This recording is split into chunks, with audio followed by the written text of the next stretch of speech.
If you had told me years ago that I would be in this situation, I would have laughed, but here we are. I, 26 female, was dating James, male, for most of college, and we had plans to get engaged after graduation. 2 months before graduation, I caught him planning to cheat. Nothing physical seemed to have happened yet, but he and another girl were planning a weekend when he told me he was going home for a quick visit. Cheating is an instant deal breaker to me, so it was over. Instead of fighting, I didn't say anything, just waited till after he left for home, texted him proof that I had caught him, and said, "Good thing you're single now. Have fun." Then blocked him on everything and went for a girls' weekend with friends. James lost his crap and spent a month trying to get in contact with me or guilt friends into helping him. The few messages that got through I trashed without even reading them. After a while, I thought he had finally given up. About a year later, my sister, 24, announced that she wanted to bring her boyfriend home to meet the family. We didn't realize she had a boyfriend, but my parents had a barbecue and told her to bring him. It was James. My parents were stunned but tried to pull it together. I just left. My sister called and tried to explain later that they had met at a party on campus, and it was no big deal since I had broken up with him. I told her I thought she could do better, but she could make her own mistakes. I just wouldn't be spending time around them. She got mad about it because our parents took my side. I don't get along with my sister during the best of times, so avoiding them was easy, except on holidays. Since they seemed serious, my parents caved and let them come to Thanksgiving and Christmas. James seemed way too invested in getting back on my good side when he was around, and it apparently made my sister jealous because she started acting worse than normal. This last weekend was a milestone birthday for my mom, and I thought it would be a good chance to introduce them to my boyfriend, Todd, 29. Mom gave it the okay, and Todd actually made a great impression on the family. James was there with my sister, and he was angry and left early. My sister called me later and yelled at me for upsetting James and trying to make him jealous to get his attention. I told her she knew she was getting a cheat when she decided to date my sloppy seconds, and he was no longer my problem. Since then, she's blown up social media, venting about it, and is refusing to see my parents for the holidays if Todd and I are there. My parents think she's over the top and acting out, but she's on their case so much that they want me to try and smooth it over and apologize for calling him sloppy seconds. I think it was an apt description. Am I the idiot for telling my sister that she knew what she was getting when she settled for my cast-off ex? Edit. He was going to cheat with a girl he met through a gaming Discord. His laptop was in the shop, so I let him borrow mine to check some stuff while he was over at my place hanging out. He forgot to log out of Discord, so it was still up and on the chat when he left. The irony is that she's not doing herself any favors by going off about it. Her posts are kind of unhinged. I think my parents just want her to shut up at this point, so she stops embarrassing herself and them. Not the idiot. Your sister refuses to accept that not only did she get your cast off, but he's also not worth the drama and issues this has brought into the family. If she's angry at you instead of him because he got jealous, then she's being ridiculous, and apologizing for it doesn't make her see sense. Honestly, it almost appears that James is dating your sister to get back at you, and she's blissfully ignorant. I think in her heart of hearts, she knows she's being used. That's why she's so mad. James' reaction to their new boyfriend, Todd, confirmed her suspicions. I really feel bad for OP having to deal with a lousy ex she thought she was going to marry, on top of him dating her sister and her sister being an idiot about it. And I feel really bad for the parents who just want some quality family time and have to deal with a dumb daughter making a crap show of family time. As far as your parents are concerned, yeah, they're in an uncomfortable situation, but that's not your problem. And their desire to play peacekeeper is pretty messed up in the circumstances. I would ask them if they really want this to be the rest of their lives, with her acting like a child and them trying to smooth things over when they know she's in the wrong, or if they're going to do their job as her parents and show her that this is a bad situation. She's doing it to herself, and her actions have consequences. My wedding was days ago. My brother attended, but his wife didn't. She was nearing her due date to give birth, and she didn't attend. The wedding was going well until my brother received a call from his mother-in-law telling him that my sister-in-law was in labor. He told me he was leaving, and my wife and I were fine with that. But the issue began after he told one of the guests that sister-in-law was in labor. Word spread out, and suddenly everybody was talking about it, which disrupted the event. Even my parents started calling, and there was a huge fuss, which, frankly, was unnecessary if my brother just left in silence or made up some excuse. I contacted him later and expressed my grief and frustration with his actions.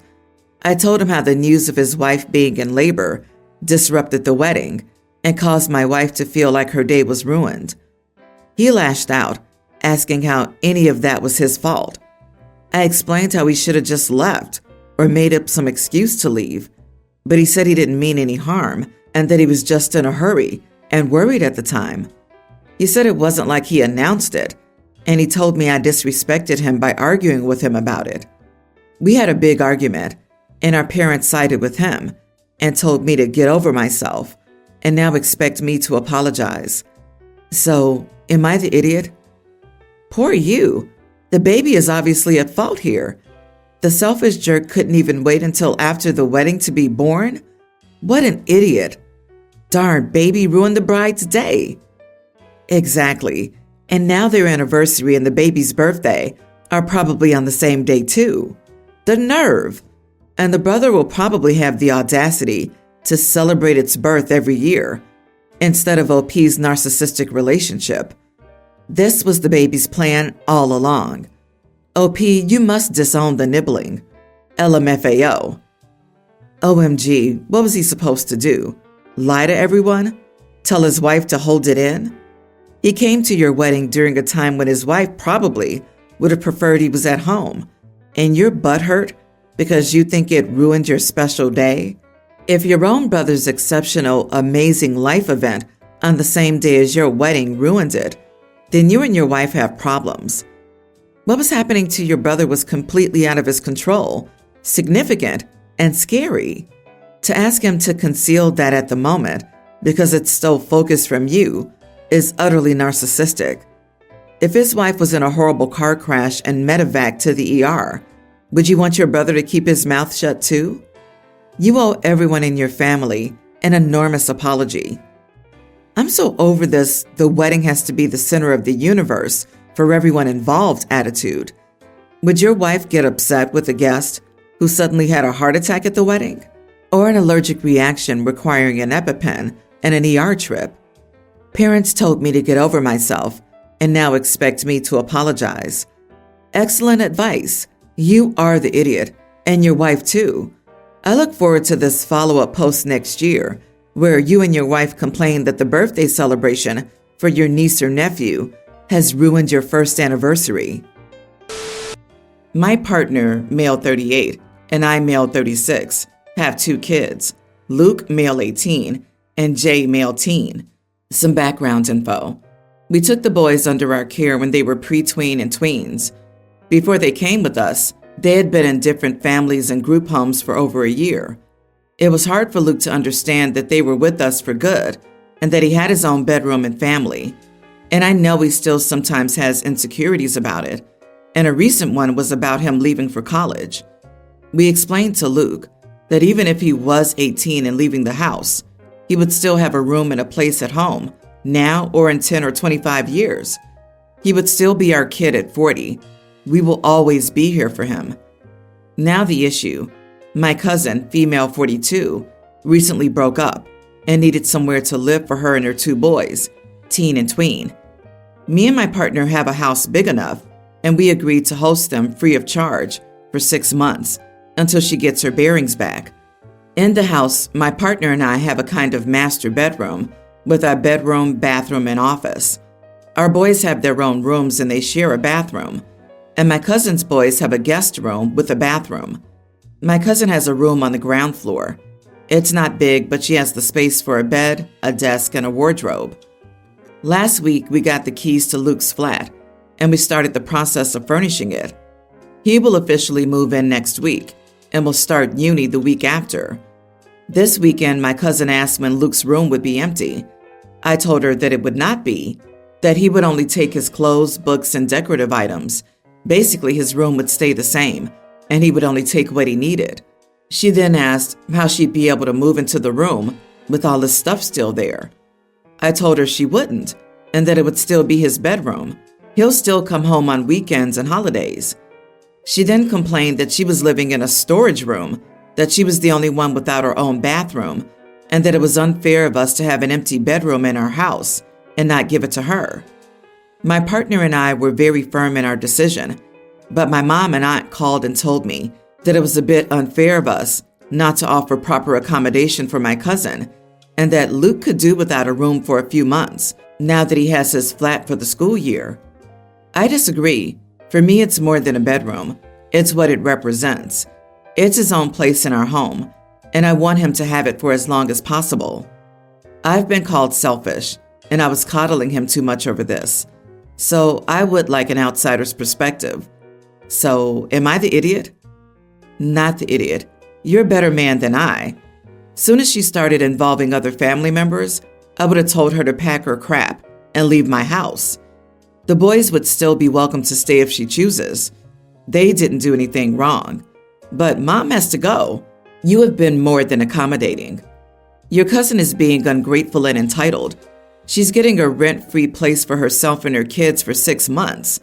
Let's face it, probably more. It's much more important for your son to keep his room than for her to have a big room. She can have the big room when she's paying for it. Shut down this conversation once and for all. You didn't promise this room to her, and make sure she knows it. Give a mouse a cookie, and they'll ask for an ensuite bathroom. Your cousin should move in with your aunt if your accommodation options are not up to her standards. She should be more grateful for the roof over her head. The nerve of some people. One of the classes I take is a seminar-based class where we read works of literature considered important to the Western canon, think Homer, Plato, Aristotle, etc., and then discuss them in Socratic seminars. In said class, one person goes on rants for 30-plus minutes. She just talks about how, according to her personal values, somebody or something is right or wrong, which I don't find that valuable because the point of the discussion is to do literary analysis and analyze the philosophical ideas presented. Saying the author believes X, but I believe Y, therefore I disagree, doesn't really advance my understanding, since it's a value judgment rather than really engaging with the text. Plus, I don't feel it's really useful in terms of furthering the understanding of the text for everybody else. I really wish the teacher would step in whenever she goes on these rants, but he never does. He just sits there with a disappointed expression on his face, and students try to change the subject often, but she talks over them and keeps going. So I figured, since there's nothing I can do about her ranting, I can take a nap, so it'll go faster. She usually starts ranting near the end of class and keeps going until the class ends. So whenever she starts, I just take that as my cue to start napping. I know my teacher doesn't give a crap, and I suspect he'd honestly do the same thing if he didn't have to maintain a certain standard of decorum as a professor. She noticed this and confronted me, saying it was rude for me to nap while she was talking. I told her, honestly, that I personally didn't find her contributions that valuable, and she didn't let anybody else contribute when she was talking, so I saw no reason to pay attention. She got angry and called me a disrespectful idiot, but I think I'm being completely reasonable. Who wants to sit there for 30 to 45 minutes and listen to that? Am I the idiot? You are the idiot. In the real world, you have to deal with annoying people. You don't sleep to deal with them. You're not showing anyone how cool you are. Going to school is about more than just absorbing information. It's about learning to engage with other people over that information. Honestly, I'd raise my hand and ask her questions. See if you can find common ground and engage with curiosity. She might never change her behavior, but you're modeling how to engage in intellectual discussion for everyone in that room. I disagree. Not the idiot. Honestly, if a professor lets someone drone on and on for 30 to 45 minutes, they're asking for students to check out mentally. Even in high school, when we would have discussions, the teacher would make it a point to tell someone to stop if they had talked enough already. Yep, nap away that rant, do homework, or excuse yourself from the class to do something else if you like, instead of wasting time listening to this dunderhead. I'm with you on this. This woman sounds like a menace. It's time to break out the big guns, a giant stopwatch that you start when she begins talking. Make her look at all the time she's wasting. She sounds like a snotty narcissist who doesn't care about others learning. My girlfriend and I got takeout from an Indian restaurant we like and order from usually when our budget allows us.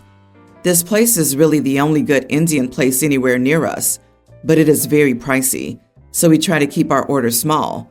One entree for me, one entree for her, and a side of naan bread that we share. The side of bread isn't very much, and the entree just isn't the same without it.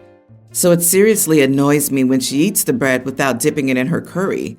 It's such a waste of the little bread that we get.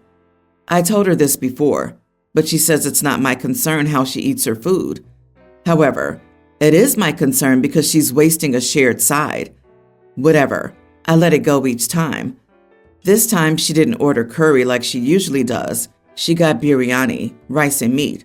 So I was happy that I would get the bread for myself. While we were eating, she reached over for the bread and ate a piece on its own. I got annoyed and moved the bread away from her and told her she didn't need the bread since she wasn't eating curry and didn't need bread, whereas I was eating curry, so I did need the bread. Also, her entree comes with rice, and she can eat that.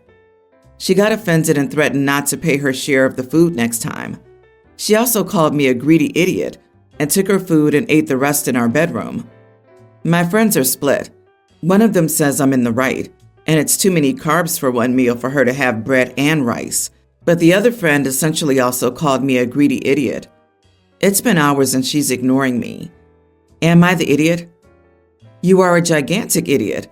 You don't get to decide for someone how they eat their food. If you're splitting the bill, she gets to eat some bread, regardless of whether you think it's being wasted the way she eats it. Say you're sorry before you're single. You are the idiot. Angie has friends volunteering about how this is too many carbs for her. Wow, what a piece of work. Mind your business, you armchair nutritionist. I hope she gets out of there. I can only imagine how you are about everything else in your lives when this is such a small thing to react negatively towards. You both paid for the meal. You both paid for a main and a side of naan. Unless you paid extra to have that naan bread all to yourself, you're being a massive idiot to assume she doesn't get to have her half because she didn't order a traditional dip of the bread in its meal. Yes, you're being a greedy idiot. Do you want more naan? Order an extra side of naan. You don't get to cheat her a half of a side that she paid for just because you disapprove of the way she eats her bread. OP, you sound controlling as heck with your too many carbs comment. Also, it's just naan, not naan bread. Naan means bread. So you're essentially saying, I'm an idiot and I didn't let my girlfriend eat the bread. So you're not only an idiot, but also not particularly intelligent either. What a catch.